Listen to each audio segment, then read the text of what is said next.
गौतम ऋषि के पुत्र का नाम शरद्वान था। उनका जन्म बाणों के साथ हुआ था।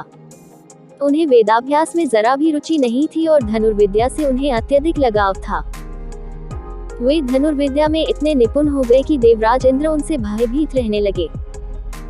इंद्र ने उन्हें साधना से डिगाने के लिए नामपदी नामक एक देवकन्या को उनके पास भेज दिया।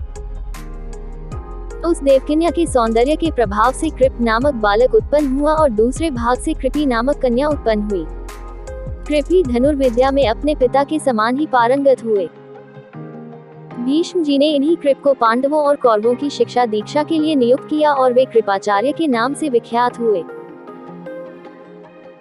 कृपाचार्य के द्वारा पांडवों तथा कौरवों की प्रारंभिक शिक्षा समाप्त होने के पश्चात अस्त्र शस्त्रों की विशेष शिक्षा के लिए भीष्म जी ने द्रोण नामक आचार्य को नियुक्त किया।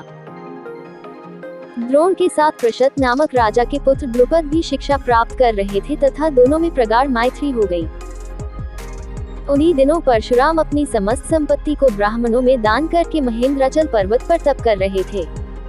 एक बार द्रोण उनके पास पहुंचे और उनसे दान देने का अनुरोध किया।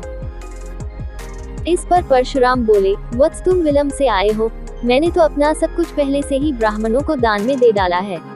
अब मेरे पास केवल अस्त्र शस्त्र ही शेष बचे हैं, तुम चाहो तो उन्हें दान में ले सकते हो।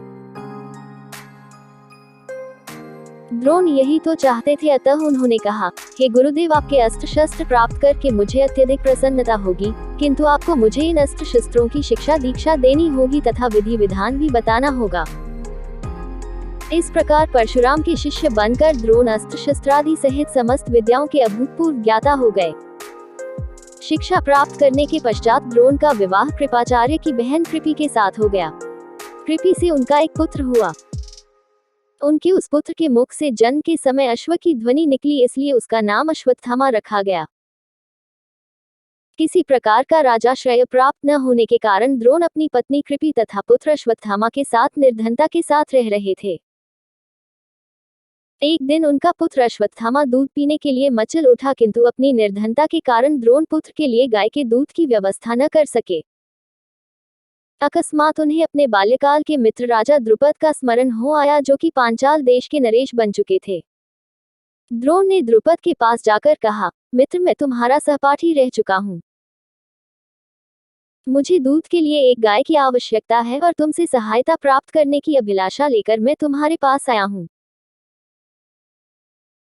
इस पर द्रुपद अपनी पुरानी मित्रता को भूलकर तथा स्वयं के नरेश होने के अहंकार के वश में आकर द्रोण पर बिगड़ उठे और कहा, तुम्हें मुझको अपना मित्र बताते हुए लज्जा नहीं आती?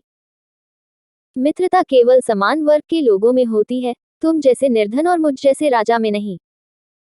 अपमानित होकर द्रोण वहां से लौट आए और कृपाचार्य के घर गुप्त रूप से रहने लगे। एक दिन युधिष्ठिर आदि राजकुमार जब गेंद खेल रहे थे तो उनकी गेंद एक कुएं में जा गिरी। उधर से गुजरते हुए द्रोण से राजकुमारों ने गेंद को कुएं से निकालने लिए सहायता मांगी। द्रोण ने कहा, यदि तुम लोग मेरे तथा मेरे परिवार के लिए भोजन का प्रबंध करो तो मैं तुम्हारा गेंद निकाल दूंगा। युधिष्ठिर बोले, देव, यदि हमारे पितामह की अनुमति होगी तो आप सदा के लिए भोजन पा सकेंगे। द्रोणाचार्य ने तत्काल एक मुट्ठी सीख लेकर उसे मंत्र से अभिमंत्रित किया और एक सीख से गेंद को छेदा, फिर दूसरे सीख से गेंद में फंसे सीख को छेदा। इस प्रकार सीख से सीख को छेदते हुए गेंद को कुएं से निकाल दिया। इस अद्भुत प्रयोग के विषय में तथा द्रोण के समस्त विषयों में प्रकांड पंडित होने के विषय में ज्ञात होने पर भीष्म पितामह ने उन्हें राजकुमारों के उच्च शिक्षा के नियुक्त कर राजाश्रय में ले लिया और वे द्रोणाचार्य के नाम से विख्यात हुए।